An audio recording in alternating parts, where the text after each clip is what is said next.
टीकाकरण के पहले चरण की तैयारी हुई पूरी। पहले चरण में हेल्थ केयर वर्करों और फ्रंटलाइन वर्करों समेत 4 करोड़ 85 लाख लोगों को लगाया जाएगा टीका। प्रधानमंत्री नरेंद्र मोदी ने 1971 के भारत पाकिस्तान युद्ध के 50 साल पूरे होने पर दिल्ली स्थित राष्ट्रीय समर स्मारक पर शहीदों को दी श्रद्धांजलि। देश भर में ले जाने के लिए स्वर्णिम विजय मशाल प्रज्वलित कर सेना के जवानों को सौंपी गई।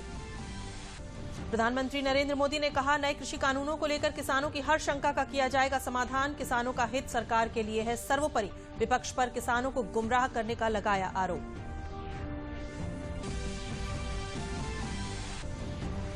और गोरखपुर में रेलवे सुरक्षा बल की महिला प्रशिक्षुओं का 49वां दीक्षांत परेड समारोह हुआ संपन्न। 350 महिला प्रशिक्षुओं के पद पर गोपनीयता की ली गई शपथ।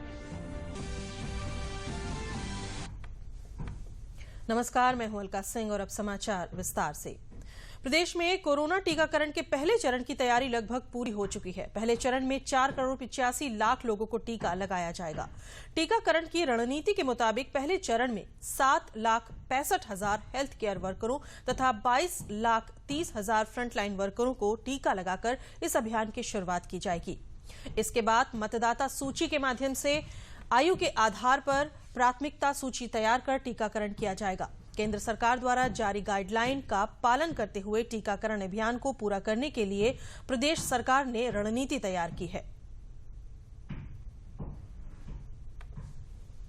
प्रदेश में हेल्थ वर्करों को भी कोविड-19 का टीका लगाने की तैयारियों को अंतिम रूप दिया जा रहा है। लखनऊ शहर में सप्ताह में सोमवार और शुक्रवार को 2 दिन कोरोना टीका लगाया जाएगा। मुख्य चिकित्सा अधिकारी डॉक्टर संजय भटनागर के मुताबिक नियमित टीकाकरण में किसी भी तरह का बदलाव नहीं किया गया है। उन्होंने बताया कि लॉकडाउन की वजह से प्रत्येक टीम में करीब 10 एनएम को शामिल किया जाएगा और इसी तरह 50 टीमें टीकाकरण के लिए तैयार होंगी।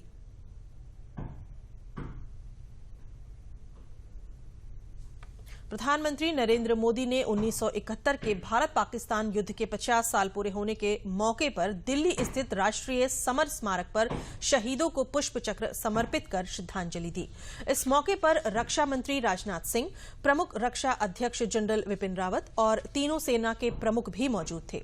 इस मौके पर फ्लाई पास का भी आयोजन किया गया। प्रधानमंत्री नरेंद्र मोदी ने इस मौके पर स्वर्णिम विजय मशाल को प्रज्वलित किया। राष्ट्रीय समर स्मारक पर लगातार जलती रहने वाली अमर जवान ज्योति से 4 विजय मशालों को प्रज्वलित किया गया, जिसे सेना के जवानों को सौंपा गया। देश के शौर्य और पराक्रम के प्रतीक इन 4 मशालों को देश के हर कोनों में ले जाया जाएगा।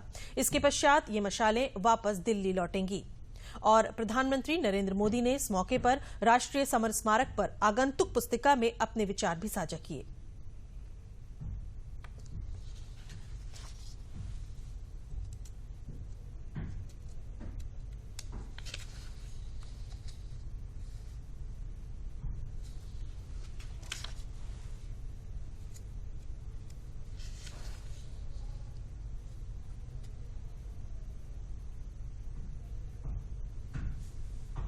रक्षा मंत्री राजनाथ सिंह ने 1971 के भारत पाकिस्तान युद्ध के 50 साल पूरे होने के मौके पर दिल्ली स्थित राष्ट्रीय समर स्मारक पर देश भर में मनाए जाने वाले स्वर्णिम विजय वर्ष के पहचान चिन्ह का अनावरण किया।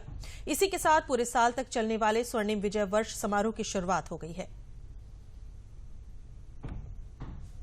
राष्ट्रपति ने विजय दिवस पर ट्वीट कर कहा, विजय दिवस पर आइए हम अपने सैनिकों की वीरता को याद करें, जिन्होंने हमारे राष्ट्र की संप्रभुता की रक्षा और मानवीय गरिमा की रक्षा के लिए अटूट प्रतिबद्धता दिखाई। 1971 की लड़ाई में उनकी शहादत ने हमारी सेना के लिए अद्वितीय धैर्य और कौशल दिखाया था। राष्ट्र सदैव के लिए उनका ऋणी है। प्रधानमंत्री नरेंद्र मोदी ने कल एक बार फिर से देश भर के किसानों को आश्वस्त किया कि उनकी सरकार किसानों की हर समस्या के लिए समाधान के लिए तैयार है। पीएम मोदी ने किसान हितों को अपनी सरकार की सबसे बड़ी प्राथमिकता बताया। उन्होंने कहा कि जो लोग आज नए कृषि कानूनों पर भ्रम फैला रहे हैं, वो दल अपनी सरकार के समय इन तमाम प्रावधानों के पक्ष में थे। पीएम मोदी ने विरोधी दलों पर आरोप लगाया कि जब वो लोग सुधारवादी फैसले नहीं ले सके तो आज इन फैसलों पर झूठ फैलाने का काम कर रहे हैं। बार बार दोहराता हूं कि उनकी हर शंका के समाधान के लिए सरकार 24 घंटे तैयार है। किसानों का हित पहले दिन से हमारी सरकार की सर्वोच्च प्राथमिकताओं में से एक रहा है। प्रधानमंत्री नरेंद्र मोदी ने मंगलवार को एक बार फिर से देश भर के किसानों को आश्वस्त किया है कि उनकी सरकार किसानों की हर समस्या के समाधान के लिए तैयार है। पीएम मोदी ने किसान हितों को अपनी सरकार की सबसे बड़ी प्राथमिकता बताया है। उन्होंने कहा कि जो लोग आज नए कृषि कानूनों पर भ्रम फैला रहे हैं, वो दल अपनी सरकार के समय इन तमाम प्रावधानों के पक्ष में थे। पीएम मोदी ने विरोधी दलों पर आरोप लगाया कि जब वो लोग सुधारवादी फैसले नहीं ले सके, तो आज इन फैसलों पर झूठ फैलाने का काम कर रहे हैं। आज जो लोग विपक्ष में बैठकर किसानों को भ्रमित कर रहे हैं, वो भी अपनी सरकार के समय इन कृषि सुधारों के समर्थन में थे, लेकिन अपनी सरकार के रहते वो निर्णय नहीं ले पाए, किसानों को झूठे दिलासे देते रहे। आज जब देश ने यह ऐतिहासिक कदम उठा लिया, तो यही लोग किसानों को भ्रमित करने में जुट गए हैं। प्रधानमंत्री मोदी ने कहा कि उनकी सरकार की नीति और नीयत दोनों ही ईमानदार है और उनकी सरकार किसानों की आय बढ़ाने से लेकर उनको अधिक विकल्प उपलब्ध कराने के लिए पूरी तरीके से तैयार है। उन्होंने कहा कि किसान उनकी बात समझेंगे और आगे भी आशीर्वाद देते रहेंगे। सरकार के ईमानदार प्रयास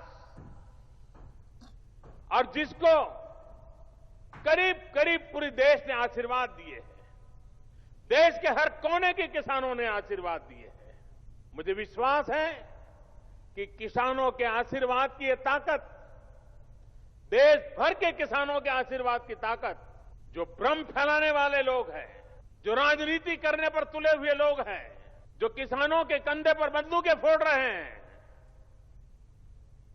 देश के सारे जागरूक किसान उनको भी परास्त करके रहेंगे। जहां एक ओर सरकार की ओर से लगातार किसान संगठनों से बातचीत के माध्यम से किसी भी समस्या का हल निकालने का प्रयास किया जा रहा है, तो वहीं दूसरी ओर कुछ किसान संगठन दिल्ली की सीमाओं पर विरोध प्रदर्शन कर रहे हैं।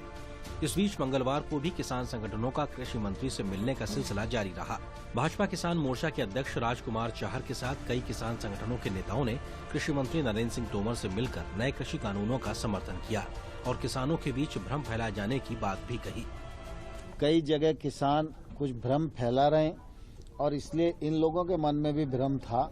जब मैंने विषय को रखा तो उन्होंने कहा कि हम पूरी तरह बिलों का समर्थन यहाँ भी करते हैं और अब जिला स्थान तक जाएंगे और बिलों के बारे में किसानों को बताएंगे, किसी को गुमराह होने की जरूरत नहीं। जब हमें बुलाया सुनने के लिए, हमने बातें रखी अपनी, तो मंत्री जी का एकदम बहुत बढ़िया निर्णय रहा कि हम इन पर विचार करेंगे और आपकी बातों को आगे बढ़ाएंगे। तो सब जगह हम अपने जितने भी जिलों में हमारा आंदोलन चल रहा था, उत्तर प्रदेश के जिलों में, उत्तराखंड में, या तो उन जगह अभी हम रोकेंगे। तो हमने अपने संगठन की हम जिम्मेदारी ले रहे हैं। हमारा संगठन जो अच्छी चीजें हैं बिल में, उनका प्रचार प्रसार भी करेगा, सरकार के समर्थन में करेगा।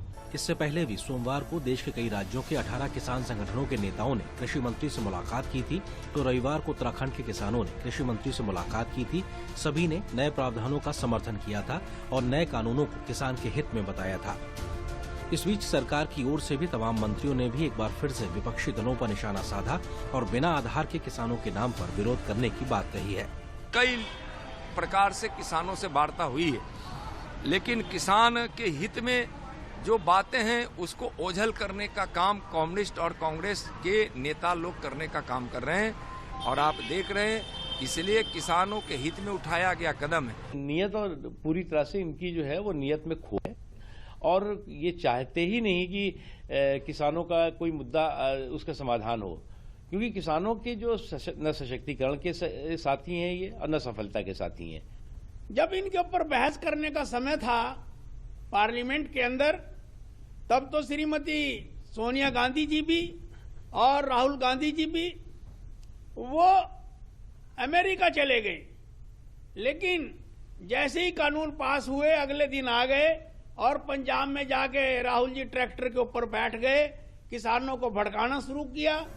जहां पंजाब और आसपास के कुछ किसान संगठन नए कृषि कानूनों का विरोध कर रहे हैं, तो वहीं देश भर से दर्जनों किसान संगठनों ने आगे आकर नए प्रावधानों का समर्थन किया है।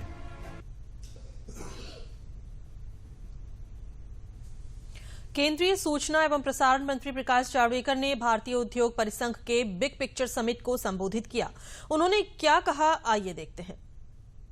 In this pandemic situation where there are many restrictions for gathering, but still I am finding now, day in and day out, that now programs are attended by more people through virtual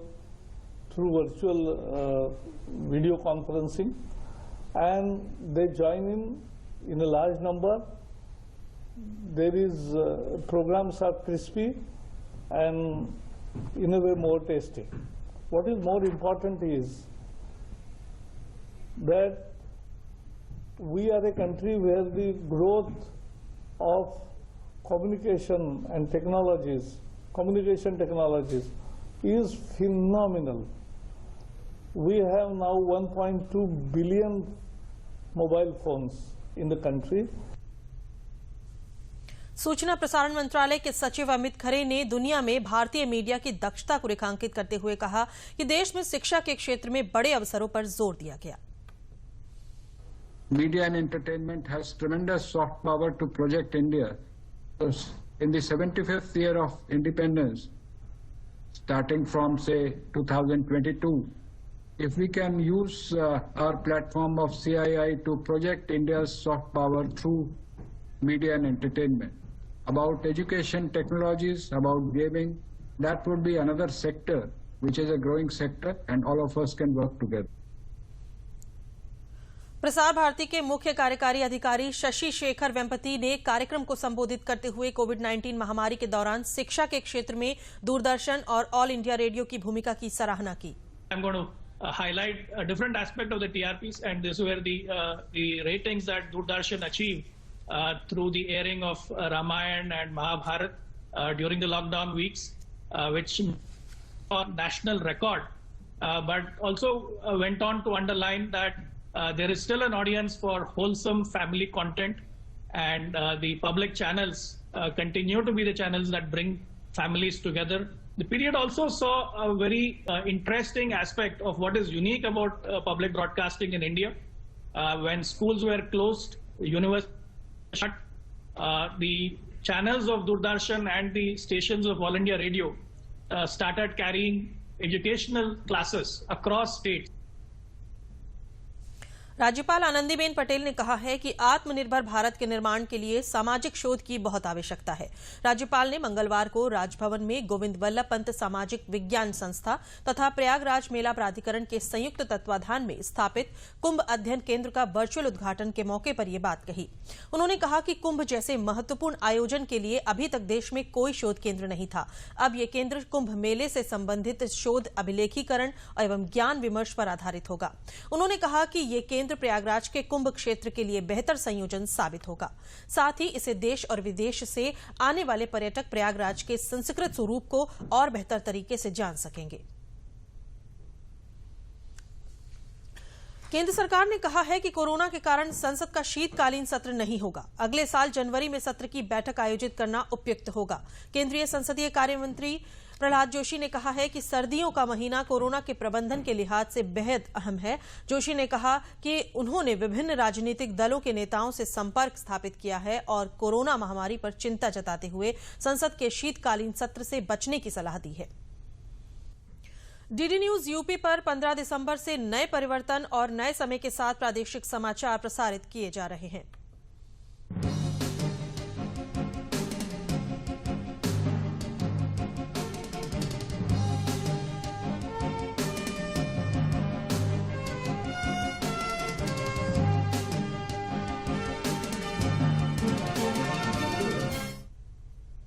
प्रादेशिक समाचार प्रातः 8 बजे से 8:30 तक, दोपहर 2 बजे से 2:30 तक, 3 बजे से 3:30 तक प्रसारित किए जाएंगे।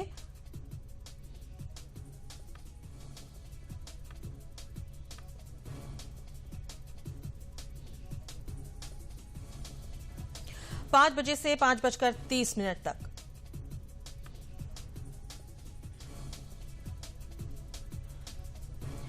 छह 6:30 से 7 बजे तक चर्चा में कार्यक्रम प्रसारित किया जाएगा। शाम 7 बजे से 7:30 तक समाचार का प्रसारण किया जाएगा। इसके अलावा प्रादेशिक समाचार यूट्यूब पर डीडी न्यूज यूपी पर क्लिक करके देखे जा सकते हैं। दूरदर्शन उत्तर प्रदेश पर प्रादेशिक समाचार के प्रसारण में बदलाव की दर्शक अपनी राय दूरदर्शन समाचार की मेल आईडी ddnewslko@gmail.com पर दे सकते हैं। संभल में आज सवेरे घने कोहरे में सवारियों से भरी रोडवेज बस और गैस से भरे कैंटर में आमने सामने की हुई टक्कर में 7 लोगों की मौके पर ही मौत हो गई, जबकि 24 लोग गंभीर रूप से घायल बताए गए हैं। हादसे की सूचना मिलते ही पुलिस फोर्स मौके पर पहुंच गई और पुलिस ने घायल लोगों को वाहनों से बाहर निकाला। यह घटना संभल के घनारी थाना क्षेत्र के नेशनल हाईवे पर घटी। पुलिस ने बताया कि सवारियों से भरी एक रोडवेज बस आगरा की ओर जा रही थी। इसी बीच घने कोहरे के चलते गैस से भरे कैंटर और रोडवेज बस में टक्कर हो गई। हादसा इतना जबरदस्त था कि बस की एक साइड के पूरी तरह से परखच्चे उड़ गए।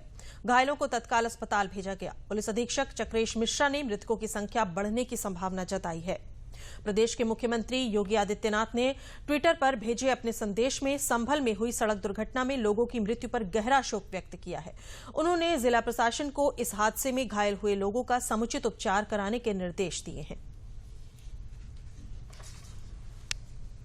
सुबह की घटना है जिसमें कोहरे की वजह से एक टैंकर और एक रोडवेज बस इन दोनों में आपस में आमने सामने की भिड़ंत हुई है, जिसमें अभी तक हम लोगों का राहत कार्य जो चल रहा है उसमें करीब 7 लोगों की मृत्यु की आशंका लग रही है और इसके साथ में 25 लोग घायल हैं, उनको हॉस्पिटल भेज दिया गया है।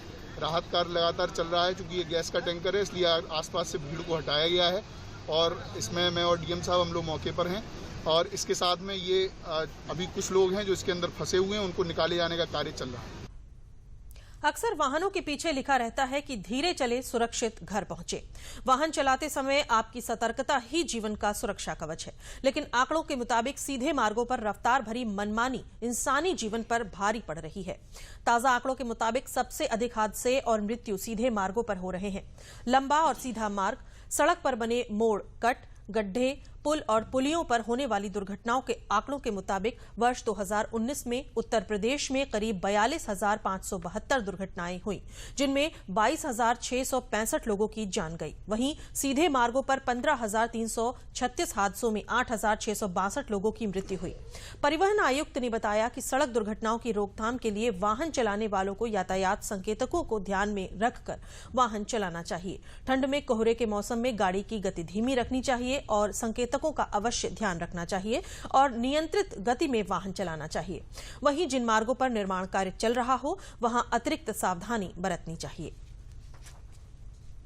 प्रदेश सरकार द्वारा नवनियुक्त शिक्षकों को आजमगढ़ के जिला शिक्षा और प्रशिक्षण संस्थान जाफरपुर में प्रशिक्षण दिया जा रहा है। शिक्षा की गुणवत्ता बढ़ाने के लिए प्रदेश में इस तरह का आयोजन पहली बार किया जा रहा है। बेसिक शिक्षा अधिकारी अमरीश कुमार ने बताया कि सरकार की मंशा है कि नवनियुक्त शिक्षक विभाग की सभी योजनाओं को समझें और इसके लिए डाइट के द्वारा तैयार मॉड्यूल के द्वारा शिक्षकों को प्रशिक्षित किया जा रहा है।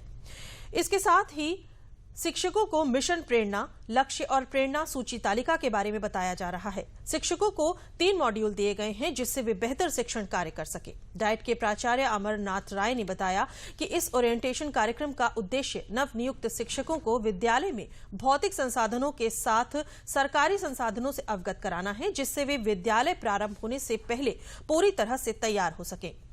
आजमगढ़ में 1,444 नवनियुक्त शिक्षकों में से अभी तक 500 शिक्षकों की प्रशिक्षित किया जा चुका है। प्रशिक्षण ले रहे नवनियुक्त शिक्षक अंकित पांडे ने बताया कि प्रशिक्षण के दौरान उन्हें शिक्षा ऐप के बारे में भी बताया गया, जिससे वे गुणवत्तापूर्ण ढंग से पढ़ाई करा सकें। जो यहाँ नवनियुक्त शिक्षक हैं उनको जो हमारी योजनाएं हैं जैसे मिशन प्रेरणा, ऑपरेशन कायाकल्प, उन संदर्भों में उन्हें किया जा रहा है कि वो आते ही वो शिक्षक जाने कि हमें स्कूलों में क्या करना है और हमारे स्कूलों को कौन सी भौतिक सुविधाएं प्राप्त हो रही हैं और कितने में हमारा इंफ्रास्ट्रक्चर और हमारे लर्निंग आउटकम के लिए क्या प्रयास किया जा रहा है उसको पूरा सीखें। और ये 6वां बैच चल रहा है, 500 लोगों ने प्रशिक्षण प्राप्त कर लिया है। प्रशिक्षण दिया गया, अभी थोड़ा प्रशिक्षण बाकी भी डाइट प्रचार सर ने हम लोगों को अभी ब्रीफ किया है, सारी चीजें बताई है। उसमें सर ने बताया कि कई सारे आप लोगों को ऐप है, जैसे दीक्षा ऐप है, प्रेरणा ऐप है, तो ये सारी चीजों को हम लोग को डाउनलोड करके बेहतर से बेहतर पढ़ाई करानी है। और ये हम चाहेंगे, हमारा पूरा शिक्षा विभाग चाहता है बेसिक परिषद का, कि हम लोगों को हमेशा कुछ नई नई चीजें जो बाहर से आती हैं सरकार की तरफ से आती है मिलती रहेंगी, हम लोग उस पर बेहतर से बेहतर काम करते रहेंगे। सरकार की और विभाग की मंशा है कि जो नवनियुक्त टीचर्स हैं वो विभाग की योजनाओं को समझें, और योजनाओं को समझाने के लिए 2 दिवसीय ओरिएंटेशन प्रोग्राम तैयार किया गया है। डाइट के माध्यम से उनको बैच वार शिक्षित किया जा रहा है। इसमें जो प्रशासनिक ढांचा है उसके बारे में बताया जा रहा है, ऊपर से लेकर नीचे तक प्रशासनिक ढांचे के बारे में बताया जा रहा है। विभागीय अधिकारियों के बारे में उसको जानकारी दी जा रही है, विभागीय जो कार्य हैं उनके बारे में उनको जानकारी दी जा रही है, और उसके अतिरिक्त मिशन प्रेरणा जो अभियान चल रहा है, मिशन प्रेरणा के लक्ष्य क्या है, प्रेरणा सूची क्या है, प्रेरणा तालिका क्या है। 3 मॉड्यूल दिए गए हैं, उनको पढ़ने के लिए उनको मोटिवेट किया जा रहा है कि मॉड्यूल पढ़ें। इसके अलावा शिक्षक डायरी दी गई है। गोरखपुर मंडल के रेलवे सुरक्षा बल की महिला प्रशिक्षुओं का 49वां दीक्षांत परेड समारोह संपन्न हुआ। पूर्वोत्तर रेलवे के महाप्रबंधक और पूर्वोत्तर रेलवे के आईजी अतुल कुमार श्रीवास्तव समेत तमाम वरिष्ठ अधिकारी समारोह में उपस्थित रहे। समारोह में 350 महिला प्रशिक्षणार्थियों ने मनमोहक परेड कर पद एवं गोपनीयता की शपथ ली। इस अवसर पर महाप्रबंधक पूर्वोत्तर रेलवे ने कहा कि रेलवे सुरक्षा बल देश का सर्वोत्तम बल है और आज से आप लोग सुरक्षा के साथ साथ सामाजिकता का भी दायित्व निभाने के लिए अपने कार्य क्षेत्र में तैनात हो जाएंगे। महिला प्रशिक्षु आरक्षियों को प्रशिक्षण सत्र के दौरान सर्वश्रेष्ठ प्रदर्शन करने के लिए सम्मानित भी किया गया। ये 350 प्रशिक्षु आए थे महिला कांस्टेबल, उनका पासिंग आउट परेड था। उन लोगों ने अपनी ट्रेनिंग कंप्लीट कर ली है। अब वो वापस जा करके एक्चुअल वर्क करने के लिए डिफरेंट रेलवेज में रिपोर्ट करेंगे। 8.5 महीने का प्रशिक्षण है और इन्हें हर प्रकार की ट्रेनिंग दी जाती है। अनआर्म्ड कॉम्बैट कराते हैं, आर्म चलाने के लिए भी बताया जाता है। जो रेलवे में डे टू डे ज़रूरतें पड़ती हैं, महिलाओं से, बच्चों से, बुजुर्गों से किस तरह से व्यवहार करना है, कैसे करना है, ये पूरे बिल्कुल फुल्ली ट्रेंड है। इनको अभी बाद में ये भी बताया गया कि 1 महीने की इनको कमांडो ट्रेनिंग भी दी जाएगी। प्रधानमंत्री आवास योजना के तहत मिली आर्थिक मदद से चित्रकूट जिले के कच्चे घरों में रहने वाले गरीबों के स्वयं के पक्के मकानों में रहने का सपना साकार हो रहा है। प्रधानमंत्री आवास योजना के लाभार्थियों ने बताया कि केंद्र सरकार से मिली आर्थिक सहायता से उनके कच्चे आवास पक्के बन गए हैं। उन्होंने बताया कि अब बारिश में उनका सामान खराब नहीं होगा, कड़कड़ाती ठंड और गर्मी में भी राहत मिलेगी। परियोजना अधिकारी अनय कुमार मिश्र ने बताया कि जिले में पिछले वित्त वर्ष में 3,810 का लक्ष्य था, जिसमें 3,801 पात्र पाए गए थे, जिसमें 3,731 आवास लाभार्थियों द्वारा बनवा लिए गए हैं। शेष निर्माणाधीन है। वित्त वर्ष 2020-21 में 5,111 ग्रामीण आवास का लक्ष्य है। इसमें लाभार्थी को 3 किश्तों में कुल 1,20,000 रुपए खाते में दिए जाते हैं। साथ ही मनरेगा से लाभार्थी को 100 दिन का रोजगार भी उपलब्ध कराया जाता है। कच्चे मकान में पानी, बरसात में ठंडी है, ठंडी की वजह से अब यहाँ वहाँ बरसात में है चूता सगला पानी डालते हैं। यहाँ का मूंदी टोपी की कौन तां से तो बरसात तो करे खाए पानी मजूरी कैसे आई खाए पी के ताकि कल जो आराम से बैठ पा रही है। इसको तो बहुत लाभ मिला हमको, इसलिए कि हमारा बनवाया न होता, सरकार की तरफ से बन गया। गरीबी भी कुछ राहत मिली हमको और अच्छी तरह से रह भी रहे हैं। इसमें कोई तरह के लड़के बच्चे भी छोटे छोटे हैं, पाल रहे हैं इसी तरह से, नहीं टूट फाट जाते थे, इधर भागते हैं। बहुत परेशानी, कहीं खपड़ा टूटते हैं, कभी लकड़ी टूटती है, कहीं पानी बरसात में है, ठंड आती हवा, बहुत आराम बहुत मिल रहा है। काम हमें हो गया है, सरकार ने बढ़िया सहारा किया है। ये कॉलोनी मिली है, हमारे नाम आई है। वो हर साल गिर जाते हैं, उसको बनाते हैं, छाते हैं, वो गिर जाते हैं। पानी बरसा पत्थर गिरता है, वो खपड़ा कुल फूट जाते हैं। तो इसलिए छोटे छोटे बच्चे हैं, पानी में रहते हैं, ये दिक्कत थी। तो पक्का मकान बन जाने से अच्छे से लड़का बच्चा रहे तो मांगे प्रधान से कि हमको कॉलोनी चाहिए।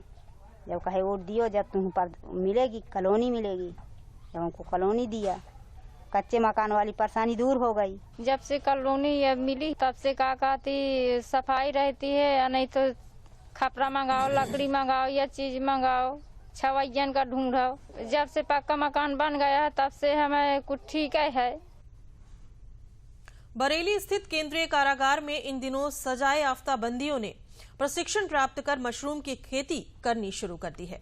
केंद्रीय कारागार बरेली के वरिष्ठ कारागार अधीक्षक RN पांडे ने कृषि विज्ञान केंद्र के प्रभारी डॉक्टर RK सिंह के साथ मिलकर बंदियों को प्रशिक्षण दिलाया। परिणाम स्वरूप जेल की बैरकों में अब ऑस्टर मशरूम और बटन मशरूम की फसल तैयार हो रही है। जेल प्रशासन मशरूम को खुले बाजारों में बेचने के लिए भी पूरी तैयारी कर चुका है। कृषि विज्ञान केंद्र बरेली के विषय विशेषज्ञ रणजीत सिंह ने बताया कि आज यहां पर मशरूम की खेती के लिए कंपोस्ट तैयार की जा रही है, जो 28 दिन में मशरूम उत्पादन के लिए तैयार हो जाएगी। उसके बाद जेल की खाली पड़ी बैरकों में बटन मशरूम की खेती की जाएगी।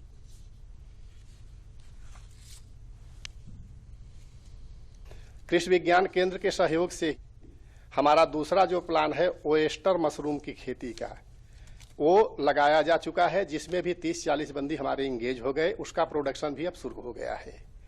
तीसरी प्लान हम लोगों का है बटन मशरूम का। हमारे पास खाली बहुत सी बैरकें हैं और बंदी हमारा काम करने में सक्षम है, काम करना भी चाहता है। इसी के दृष्टिगत हम लोग बटन मशरूम का भी उत्पादन लार्ज स्केल पर कर रहे हैं।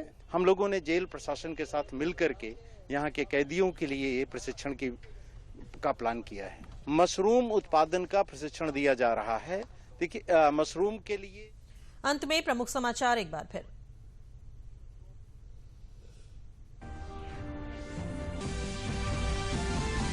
प्रदेश में केंद्र सरकार की गाइडलाइन के अनुसार कोविड-19 के टीकाकरण के पहले चरण की तैयारी हुई पूरी। पहले चरण में हेल्थ केयर वर्करों और फ्रंटलाइन वर्करों समेत 4,85,00,000 लोगों को लगाया जाएगा टीका। प्रधानमंत्री नरेंद्र मोदी ने 1971 के भारत पाकिस्तान युद्ध के 50 साल पूरे होने पर दिल्ली स्थित राष्ट्रीय समर स्मारक पर शहीदों को दी श्रद्धांजलि। देश भर में ले जाने के लिए स्वर्णिम विजय मशाल प्रज्वलित कर सेना के जवानों को सौंपी गई। प्रधानमंत्री नरेंद्र मोदी ने कहा, नए कृषि कानूनों को लेकर किसानों की हर शंका का किया जाएगा समाधान। किसानों का हित सरकार के लिए है सर्वोपरि। विपक्ष पर किसानों को गुमराह करने का लगाया आरोप।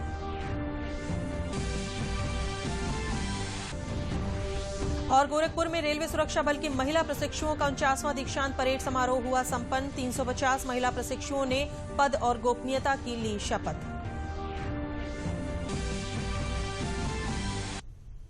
इसी के साथ समाचार समाप्त हुए। नमस्कार।